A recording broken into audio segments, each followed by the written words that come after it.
السلام عليكم ورحمة الله وبركاته. أهلا بكم حكايات الكرة مع عمر. ألف مبروك للنادي الأهلي، ضربة بداية موفقة. الأهلي بيضرب بالثلاثة.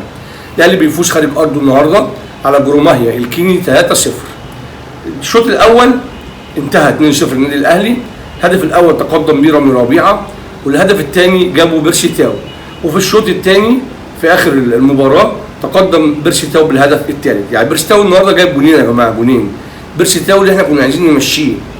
يعني بيرسي تاو انا قلت قبل كده في فيديوهات سابقه، وقت ما كان في مشكله محمد علي بن رمضان وجمهور الاهلي انشق نصين. احنا عندنا لعيبه لو رجعت لفورمتها، مش هنحتاج صفقات. يعني انت لك ان تتخيل كده مثلا لو بيرسي تاو رجع فورمه، كهربا رجع فورمه، طاهر رجع فورمه، ما اعتقدش هنحتاج حد. او هنحتاج بس الموضوع يبقى بالتأني. يعني ايه بالتأني؟ اللهوجه اللي احنا فيها دي والاداره والصفقات. انت عندك مدرب محترم عامل فرقتين، مش فرقه، فرقتين. فانت النهارده نطمع نجيب كواليتي عالي بس بالراحه مش بلهوجه، مفيش داعي للسربعه. يعني شفت النهارده مثلا الفرقه ريحت تقريبا اقل من شهر، وبسم الله ما شاء الله عليهم في الملعب عاملين ازاي لحد اخر المباراه، اللعيبه واقفه على رجليها. لكن انا النهارده شفت ان في طاهر كان كويس الحبه اللي لعبهم. كنت شايف ان يحيى عطية الله مكسب جاي، بيلعب في ملعب ما يظهرش قدراته قوي بس كان جيد جدا النهارده. فنهدى شويه على فرقه النادي الاهلي وعلى المدرب وعلى الاداره، لان انا بقول السكواد الموجود ده سكواد قوي. انت شفت النهارده الفرقه كانت بتلعب الاداء عامل ازاي؟ يعني بسم الله ما شاء الله ده اول مباراه في الموسم يعني. فباذن الله مش هنحتاج ان احنا نكون متسربعين. عايزين كواليتي عالي لكن مش هنتسربع. نقطة تانية بقى أنا كنت حابب أتكلم فيها، الاستوديو التحليلي والمعلق. هكذا يكون التعليق وهكذا يكون الاستوديو التحليلي. معلق بيدي الفريق حقه تالت ومتلت. شعرته كأن المعلق مصري.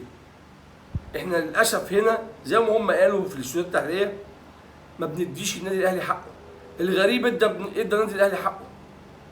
استوديو التحليلي على اعلى مستوى، احسن اعلامي في الوطن العربي يعقوب السعدي، وضيوف ضياء السيد، خالد بيومي.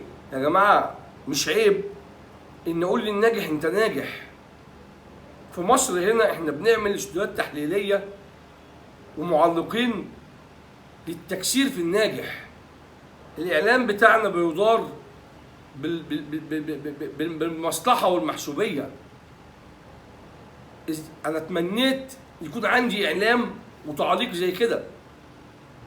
للاسف يعني احنا بعيد سنين ضوئيه. شكرا للاخوه العرب، المعلق عامر عبد الله والاستوديو التحليلي يعقوب السعدي.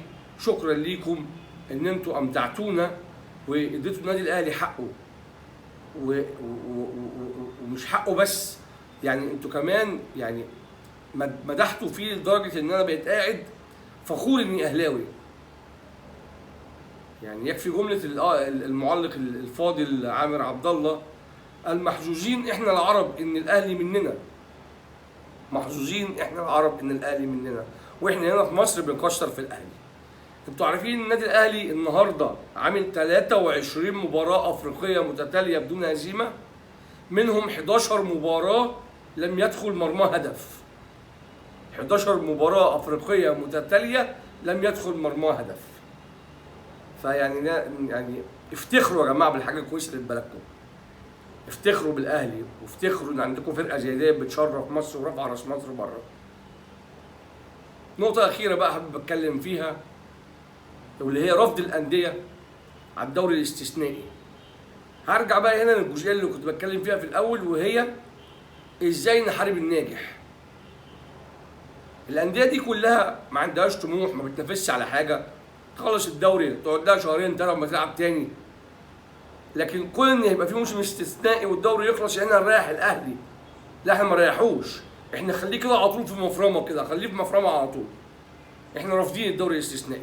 انا لو مسؤول في اتحاد الكوره ولا مسؤول في البلد هنفذ القرار بدون رجوع لحد، واللي مش عاجبه يخبط راسه في الحيطه. دوري استثنائي انتظام المسابقه تتعدل. مش مشكلتي بقى ان انت فاشل بتلعب في بطوله واحده وانا بلعب في 60 في بطوله، دي مشكلتي مش مشكلتي انا دي. فانت بصوا يعني انت ما دام يعني ما تساعدوا الناجح بتحاربوه. منظومه رياضيه تدار بشكل غريب الشكل. يعني الواحد يعني مش عايز يقول لفظ خارج، بس بصراحه الرياضه في مصر محسوبيه ومجاملات وكل حاجه ولها قلوبها وانتماءات ما تخلينا كده بنشتغل نساعد الناجح، لكن نساعده ليه؟ النادي الاهلي زي ما الراجل قالها النهارده في التعليق مش القاره السوداء، القاره الحمراء. مبروك لكم يا اهلاويه الفوز، ونتمنى التوفيق في اللي جاي، وهفضل اعيد واجيد واكرر ما تقلقوش، الاهلي عنده سكواد كويس ومدرب محترم ونقدر نلعب بفرقتين، اطمنوا على الاهلي. السلام عليكم.